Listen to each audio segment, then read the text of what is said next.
If you're thinking about making Aliyah and you're worried about me getting a job, there are plenty of jobs here. I know the economy's been not as good because of the war, but I will tell you that things are taking a turn. It is getting better, and it's going to take time. And hopefully, this, again, bring them home now, like war should end soon. But for right now, if you really want to be here, just like I said, just get here, sort it out. You've got plenty of resources. Welcome to JLM Unplugged, a podcast about Olim for Olim. I am Gabi Danieli. And I'm Michal Cohn. We are Aliyah coordinators for the Jerusalem Municipality. We are here to assist and navigate Olim in their Aliyah journey from the initial planning to final landing and beyond. Join us as we bring you life stories, experiences, and special guests that you know and love here from our capital city. JLM Unplugged. Welcome everybody, JLM Unplugged. Very special guest today, a powerhouse sales development manager, a mother, an Ola, Orthodox woman. What else can I say about you? Many things. Many We things. will discover them what's in this very episode. important to mention, and this is for all Olim, wherever they are, she's a career counselor and part-time advisor for anyone who moves to Jerusalem and feels connected. I want to welcome our dear friend, Marna Becker. Woo! Thank you So good to have you here. much for I worked on that having intro, by the me. way. Really hard. Thank you. You got it on the first try. I'm impressed. Thank you for hosting me. I really appreciate Yeah, we're it. excited to have you. Gabi and Michal, pleasure. And thanks. And shout out to Emily Lightstone for that shit up. inviting me to come speak. Appreciate and very, very exciting. So thank you for having me. Amazing. Awesome. So you're our first Ola ever, meaning you're probably the first or only Ola I've ever met from Delaware. Okay. Wow. So there are other Olim from Delaware. I've met a few people in my life from Delaware, but you're the only Ola. Okay, right on. Okay, so we need to start a trend. Folks in Delaware, heads up. So The next Swing Aliyah state, fair will be no, there. I know, right? If you're making a stop in Wilmington, right? No, okay. So Philadelphia, though, that's probably where you'll meet some of them, and then also people are all over. We come from all over, and my sister moved. My sister actually does. She's not in Israel. God willing, one day she lives in New York. Mm-hmm. We're all over. So Oh, they're it's a moving blessing. quickly from New York. It's a Yeah. blessing. Gabi's gonna Yeah. be in New York around March or so. You were in French Canada, Quebec, London, UK, Mexico, South America, born in Delaware. How'd you get here? How the heck did I get here? I would expect like next stop is So I Thailand. swam or- across the. yeah. No, I'm just kidding. I swam across the ocean. It's a much longer story, but I will say that the first trip I came here, I came on there's multiple trips. One was at 16 with Nifty and Israel's Exodus program, a group on the Reform movement. Right. And we took a boat ride. I will never forget this. We flew to Athens, and then we took a 3-day boat ride called on the Exodus. It was actually the SS Shevchenko. I remember the name of the plane. Oh my Wow, goodness. okay. This is like in I the did 90s. not expect this answer. And I remember it was crazy. They said like everyone in the Exodus didn't speak each other's languages. I was like, yeah, I know. This boat staff spoke like Ukrainian. I've got like Right. I have no Ukrainian. I'm embarrassed. I'm half Ukrainian. I don't speak Ukrainian. Anyhow, so we got to Haifa, to the port of Haifa, and I saw Haifa coming in, and I spent first of all 6 weeks here on that trip, and then again when I was in Great Britain, I brought over groups of students to Israel from Britain with the Union of Jewish Students of the United Kingdom and Ireland. It was a pluralistic organization for students. They have what's called JSOCs or Jewish Societies, and they're kind of like in America or Canada would be Hillel, like like groups of Jewish students doing Jewish things together. It was an adventure, definitely an adventure. And then finally, when I was living in Montreal, I was starting to learn a little bit more in both England and also Montreal, learning a little bit more about Judaism and what else was out there. Coming from a Reform Jewish background, when you get to Europe, it's like a different universe in terms of culture and what kind of goes on in the Jewish world. And I call myself like Bala Tshuva or like Chazed B'Tshuva, like becoming more religious. Although like I really like hate labels because I'm the same person I was. I just have this like thing on my head, you know what I'm saying? No, I really appreciated it. And what happened was I got a full scholarship. Thank you, Masa. Back when Masa used to actually Shout give out. good scholarships. Nice. Guys, give more money. Hint, hint, nudge, nudge. Sachnut, City of Jerusalem. Hint, hint, nudge, nudge. This is what happens on the success story. Okay. Huge success story, but we're gonna get to it. We're gonna get there. We get there. I got the scholarship to pay for room and board at both. I was at Sharim School of College of Jewish Studies for Women here in Jerusalem in Har Nov, and I also went to Midrash Chavachaya. It's part of the Darchei Noam system, and their women's school as well. It's now in Kiryat Moshe. Like it used to be on the edge of Kiryat Moshe. Now. Yeah, MRC. It's called MRC. Is the So I went to both. I got room and board paid for. It was great. Beautiful. And after 10 months of living in Jerusalem, I was like, that's it, I'm home. And I got really, really lucky. I had 2 wonderful roommates. Emuna Diamond, shout out. I know she's going to hear this now. She's not really on social media. And Giselle Seaman. And we had a third roommate. She should rest in peace. She passed away, unfortunately, at a young age from cancer. Rachel Dalvin Masri. Rachel was getting married. And she said, listen, like there's an opening in my apartment. Do you want to move in? I was like, hell yeah. Wow. And I got my first job at a startup in Rehovot, and like the rest is history. Like the startup doesn't exist anymore. That one wasn't as big of a success, but I ended up, I've been here ever since, and I decided to, like, I know, like, if people say, oh, did you plan to make Aliyah? I'm like, I just realized that I was home. I had been in several of these different countries, Mexico, Canada, England, and I realized that I was home. Right. And I loved being in Israel, and I happened to love Jerusalem. I was a young religious single, so it was kind of a no-brainer. Like, I went to visit friends in other cities and so forth, and over the years visited, but I always felt really connected to Jerusalem. So I think it's pretty crazy. I mean, you've been in so many countries, and then you decide this one's your home. That's what I'm here. We're good. Right. Like I found it. Like it took me a good. second. No need to travel anymore. My career, had I stayed in America, would have been totally different. Like completely not involved with high tech. I wanted to work in a university. I was going to be an international student advisor at an American university, and I had it all planned out. My kid's going to go to school for free because I work for the university. Like I didn't even have kids yet, but I was like, I have the whole thing planned out of like what my And man plans, God laughs, and my line is, God thinks I'm really funny. Right. So, like I'm hilarious apparently. So, what happened was that I started at a startup in here in Israel. There was a really well-known Israeli startup called Nir Shamim, and it worked with Israeli universities. Right. The student would inquire through the website about a specific university, and it would send a message to the recruiter and tell the recruiter like, hey, reach out to the student, like, yo, Hebrew U, this guy's interested, go get it, right? And so they tried to do nirshnimin.com, which was working with U.S. Universities. Right. Because I, thank God, met my husband, I ended up deciding to stay in Jerusalem and go to Ulpan. I had never had to school Ulpan, but I got that job I got that job before I left. I interviewed, got the job, went home, got my Aliyah visa for 3 weeks, came back and started working, which was amazing. Wow. But I was there for about 8-9 months. And so that was my first taste of like startups. High tech was definitely an adventure. I was the only Ola. I was the only English speaker in my office. So I was at a well-known company in Tel Aviv called Logz.io. I was their first SDR. And then I was at a company called Cloudin. It was bought by Microsoft.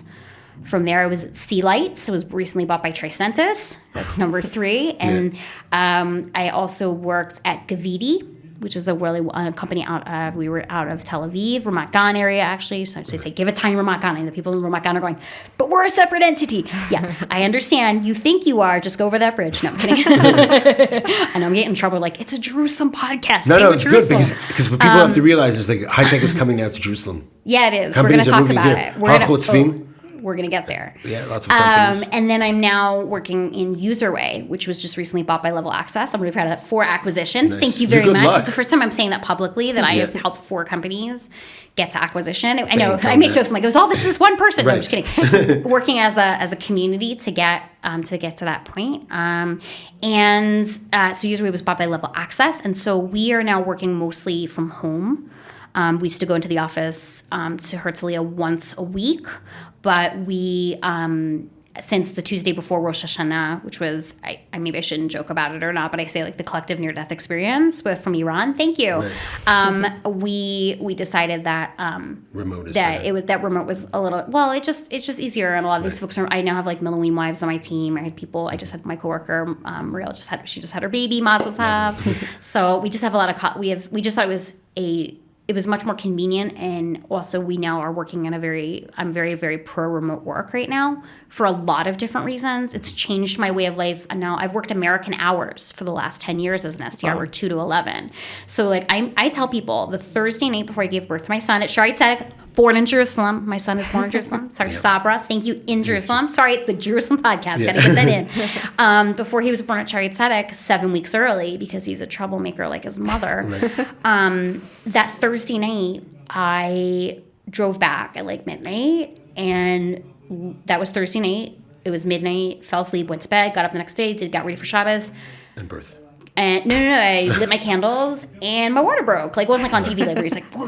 And the next day, my son was born at Shaarei Tzedek Medical Center and spent 4 weeks in the NICU. Shout out to the nurses in the NICU. I want to get back to your son in a second, because I know that's like a really important story. Yeah. Mm-hmm. But as an Orthodox woman, yes, and an American woman, working American hours, and or plus non-traditional hours. Non-traditional it's not just hours. America. Okay, right. Okay, that's it. North American hours. North American hours. I call it non-traditional. Like any advice that for Olim who still want to keep their jobs, let's say in America, but live here.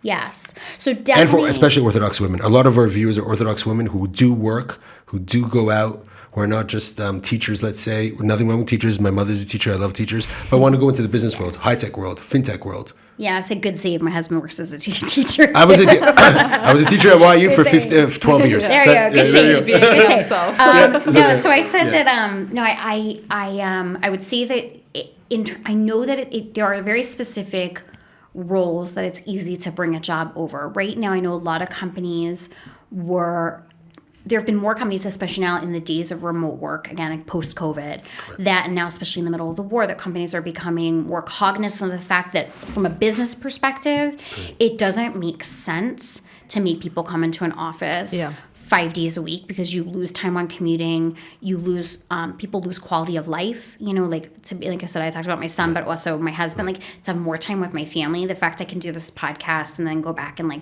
do the rest of my work this evening, like. There needs to be that flexibility. Is it easy to bring over a job?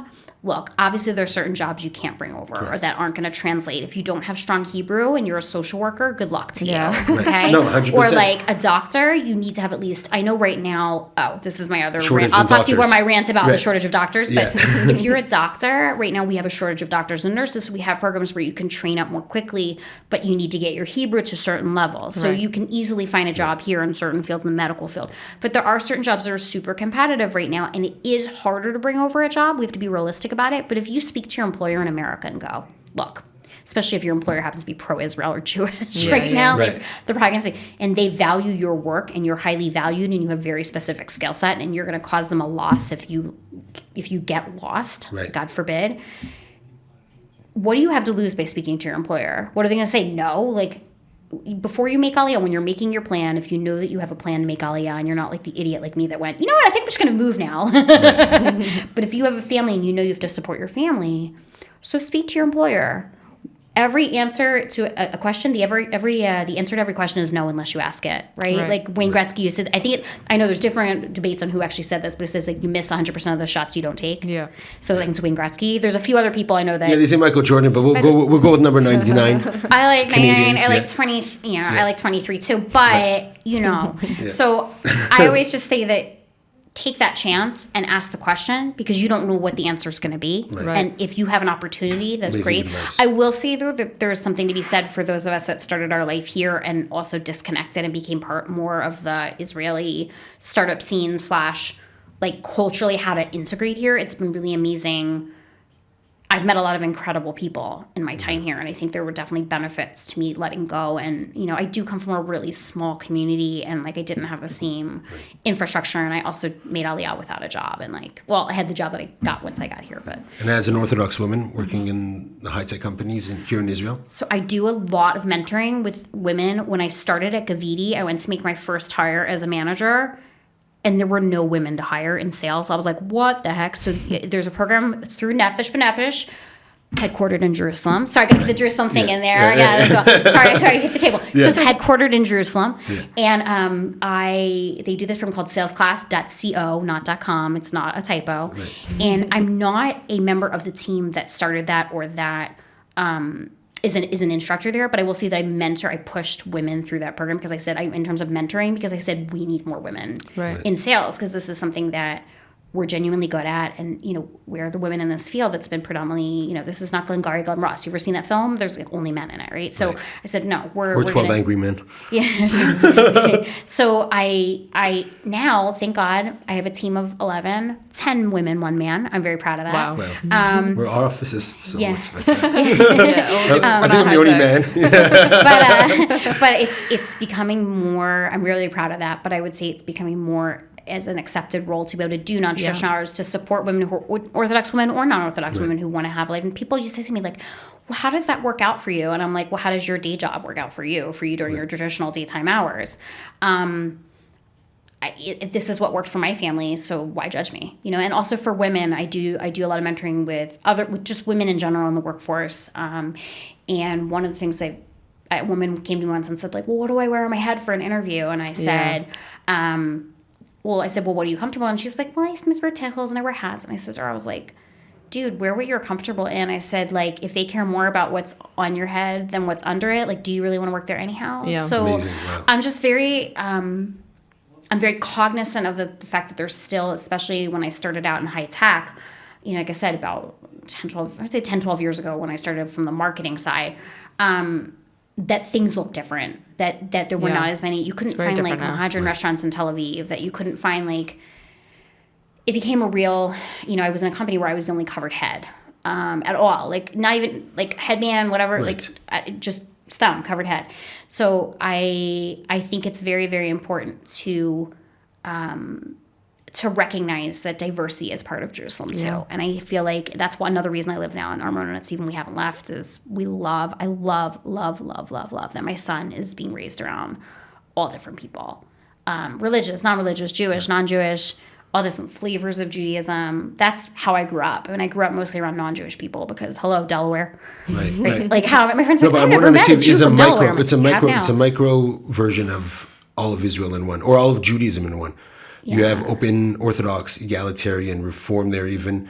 You got religious, some like Haredim, Zionist, religious, everyone in Armon. And it's Sephardim, a lot of Sephardim, a real smattering French, of humans. Anglos. How would you describe Armon and Asuv? I call it like a real smattering of people. Like it's a real, like, it's just a really unique place because it's so diverse and respectful.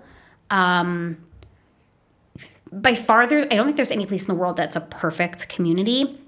But for us, it's the perfect community, and we are so blessed to be there. Shout out to my neighbors. I remember you telling me over the phone a little bit, like about how it's a very active community. Like you feel the love, We do. We definitely feel love when there's a simcha. Everybody like celebrates together, and when there's been times of sorrow. So we have a group of Anglo women. We have a WhatsApp group. It's cute. It's called Armonettes, and I remember that when we've lost a few soldiers in our community, both us and the neighboring community, Arnona, and obviously we do the same thing where we stand on the street and hold the Israeli flags. When that's how Israelis show respect. If you're not able to get to the funeral, whatever, as the buses are leaving to the cemetery, families will hold up flags or stand alongside the street silently, like, to show their respect. But also the women of Armonettes came together with Esther Tao was part of the group, and another that we were just talking about her earlier, another friend, and we got these fruit platters, and we just sent a small note in Hebrew saying like, hey, just letting you know we're thinking of you, we're from the the Anglo women of the community, blah blah blah. Like, we don't know, I'll be honest, I didn't know the 3 families. There were three or four soldiers from our community. I don't know if I want to mention those names because I don't want the families to be alienated, but we made sure that they were taken care of, and during the Shivas, we showed up with platters to help out. And it's a really warm, welcoming, amazing place. And we hope we should only have celebrations there moving forward amongst all of Am Yisrael. Bring them home now, or it should stop soon. But we've got that up in the studio as well.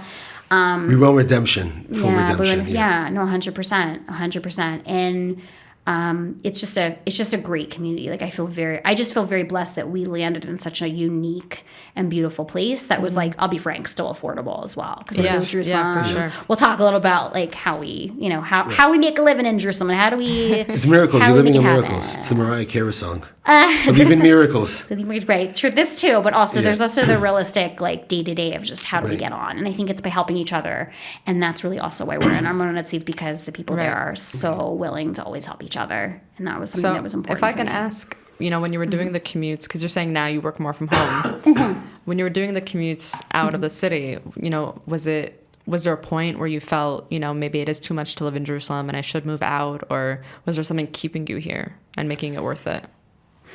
It's a good question. It's a really good question. When I was at Sea Lights, it was a challenge. And I think for me, we really, really love Jerusalem. And we feel it's a privilege to live here, and that we were selected to live here. And that I think a lot of my friends from those 17 years ago from seminary and elsewhere, they got to a point where they said, we need like a proper community. We need like a suburb. We need more space. And, we live in an apartment. It's a 3-bedroom apartment. We have a little garden out back. We feel very blessed.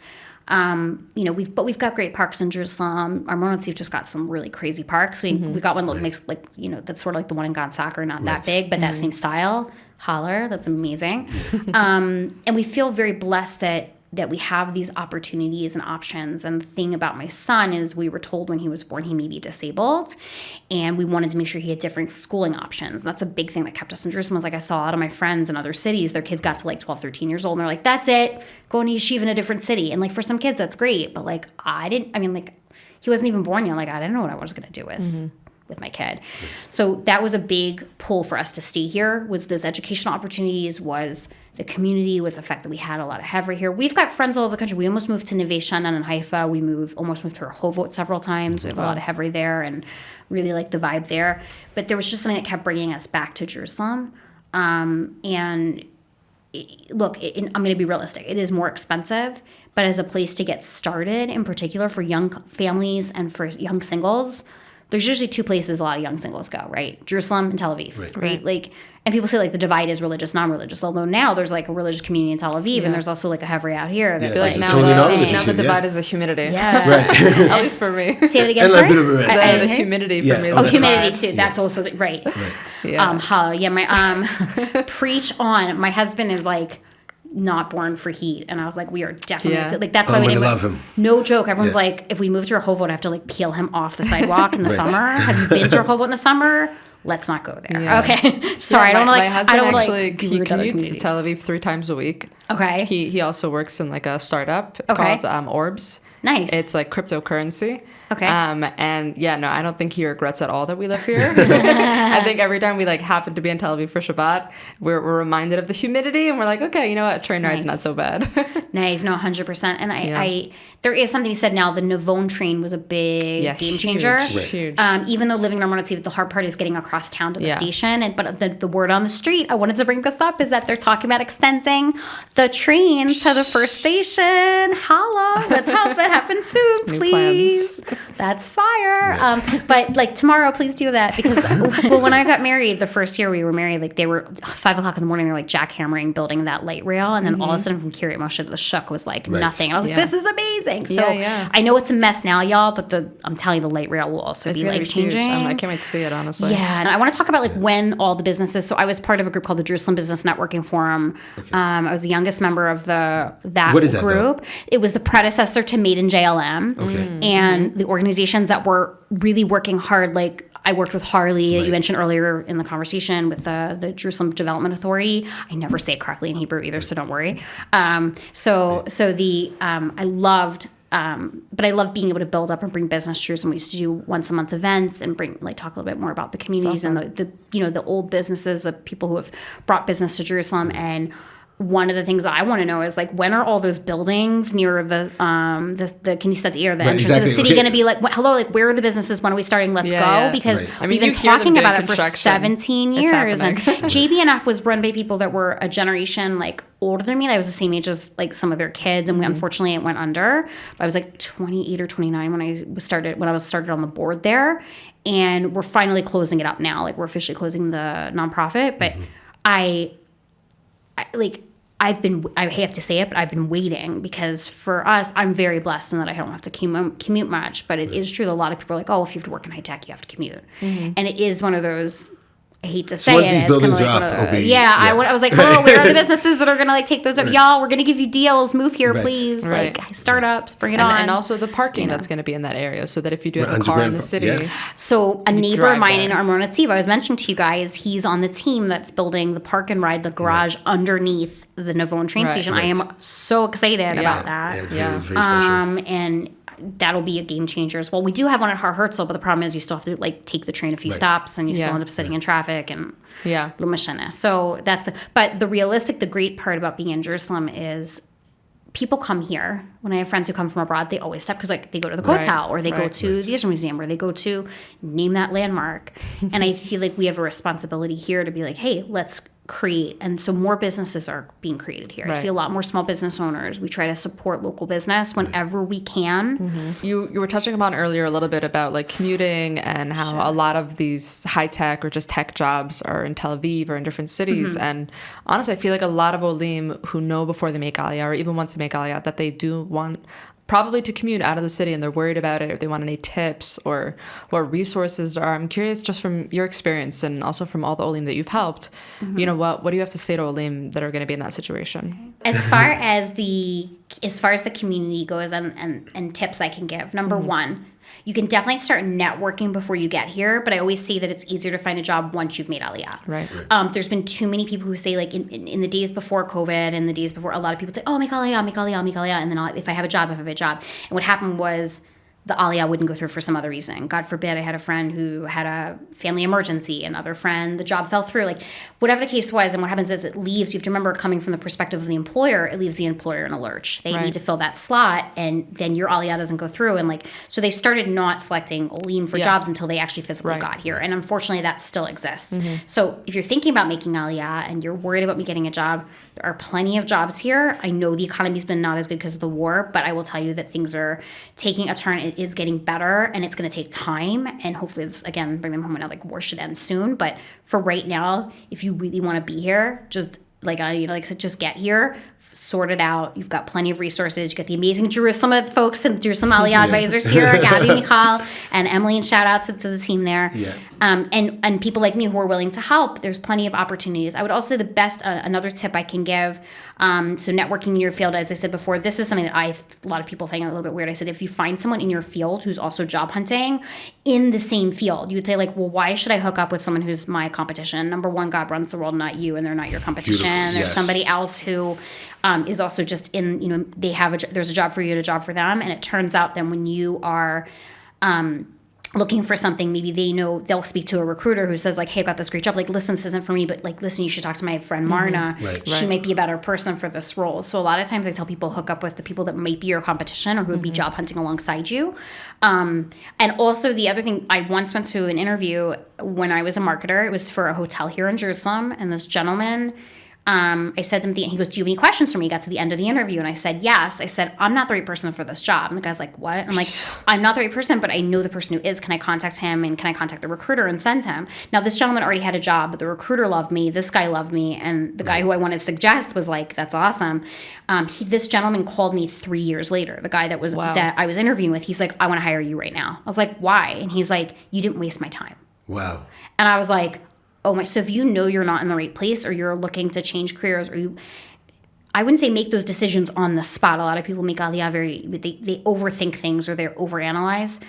I would say if you know you're not in the right place as well, that's also sometimes it's good for us to say, hey, listen, I'm not in the right interview. I'm not in the right job, but you know what? Let me see who else I know who might be a fit here. I also interviewed with someone who didn't give me a job. And I ran into her in a bathroom of all places. A few years later, when I was interviewing in another company, she was just like coming in from another company that shared the bathroom and on that floor. And I was like, hi. She's like, and I'm like, no, God. She's like, Marna? I'm like, hi. Yeah. And I ended up helping her find her next job. Wow. So you never know, as I said before, who is wise, one who learns from everyone. That's Pirkei Avot, and I live by that. And the other thing, as I said, is you never know how the next person in your life is going to change it. You have no clue how you're going to connect with someone or not. And I find that there's so many people that are like, but maybe I shouldn't. I'm nervous, like I'm new. Just, like I said, just take a chance. the answer to that question is going to be no unless you ask it. Okay, I love that so much. If you might make a mistake. I had a boss of mine who said to me once, Marna, if you're not making mistakes, you're not trying hard enough. And I realized that like I have fallen down so many times. And I think so many Olim and being an SDR manager, we get the phone hung up on us all the time. You have to be resilient here. You have to recognize that things are not going to come easy. For most of us, things just don't come easy. That's just life in general. I don't care where you're living, Jerusalem, Tel Aviv, Rome, Delaware, Holon.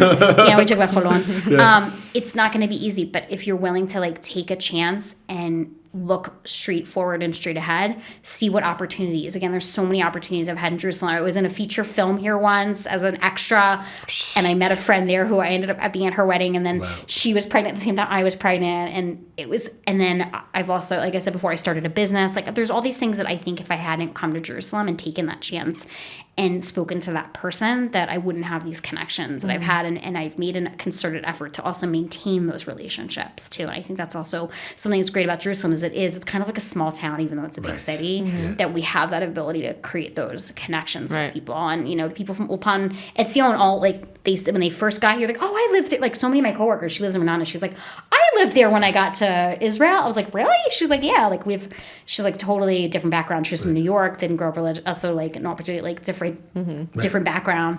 And it was just, we connect so much. Like you just try to find that common ground with people. And I think that's in Jerusalem where we need to get better at that. We do still have polarization between religious, non-religious, different language groups, et cetera. But that divide is changing. And I think that also will help with employment too, is opening the doors to people who may be different than you are, even if you're nervous that you don't have the same language or your Hebrew's not as good. I wanted to also focus on another employment thing, is that in my field, I'm valued for my English, not my Hebrew, so I work more in English. But I will say that when I first got to Jerusalem, I would, everyone was like, oh, great, another American, hola, let me like practice my English. And somebody would ask me a question, and I would say, like, hey, I'd like to pay for this, or I was in a store. My favorite sentence, I'm just under 5 feet tall, so like the first thing I learned how to say was, can you get that for me off the shelf? And I would say it in Hebrew, and then the person at the counter would try to talk to me in English, and I would keep going in Hebrew. And they were like, wow, like she's not going to like back down. I was like, yo, I'm not going to back down because I want my Hebrew to be good. Yeah. And so that's something I also recommend about Aliyah, is that you may not need Hebrew for your day-to-day work, but in order to integrate here and be part of society and culture, it's in your best interest to come with as much Hebrew as you can. And you will learn some here. It's always easier to learn it once you're immersed in that culture. So people like do Ulpan for like 1,000,000 years in America and then eventually make Aliyah.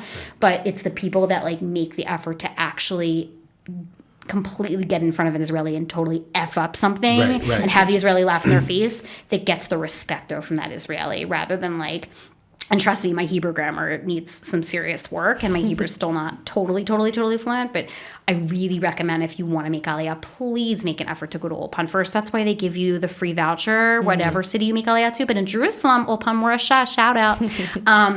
There's a few more. There's Ulpan. You can't promote one, but I'm promoting that one because I did a great. But I said Ulpan. I'm just teasing you. Yeah. No, Ulpan Etzion's amazing because you have your own social circle. It's for mostly young singles and young couples, and those people end up graduating, and they stayed in touch with each other, and they introduce one guy brought another guy to my Shabbos table. So the guy that he brought married my coworker. I made the shit up. So I was like, yo, holla. And she wasn't living in Jerusalem. I don't know where they're living now, but she better move back to Jerusalem if I get my way. Another point. I'm curious, just from your experience with like guiding Olim and like kind of in a sense training them for like the job market, if you had to say like the 3 no's, like the things to avoid and not to do when trying to get a job, what would you say those 3 things would be? Number one, I just wrote a post on this on LinkedIn. I swear I did not see this post. Focus your job search. Don't like do what I call the spaghetti method. I was talking about this, of finding a job where you like throw the spaghetti at the wall and see what sticks. People like will be like, well, they've got 2 jobs I'd be great for at this company. No, because the hiring manager and the HR person is going to go, you look totally scatterbrained and can't figure out what you want. Israel is based on the British system of education because we were a British protectorate until 1948, right?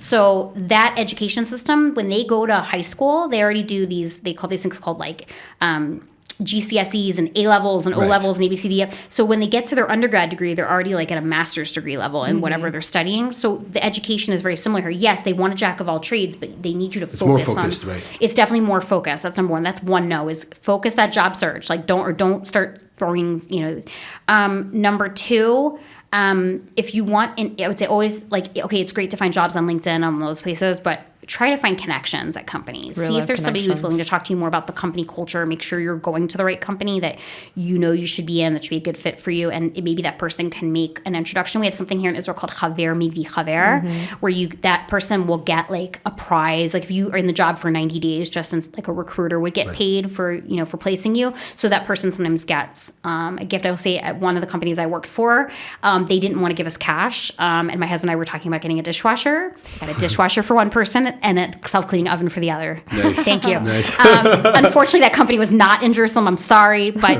hey, Jerusalem people were going to be starting their businesses in those towers. Hint, hint, nudge, nudge, smack. Okay.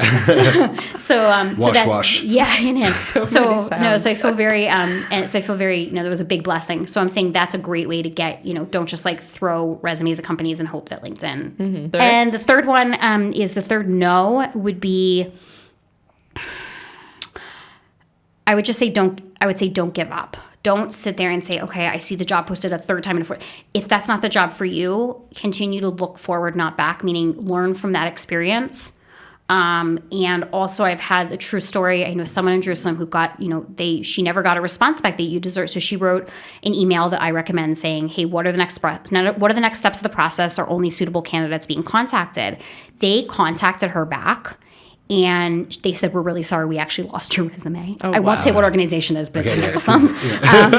And they ended up pulling her resume. She was like, great, I'll send it again. And they got it to the top of the pile. She worked there for like 7-8 years. Wow. So I always say, don't give up. Like always, take that extra step.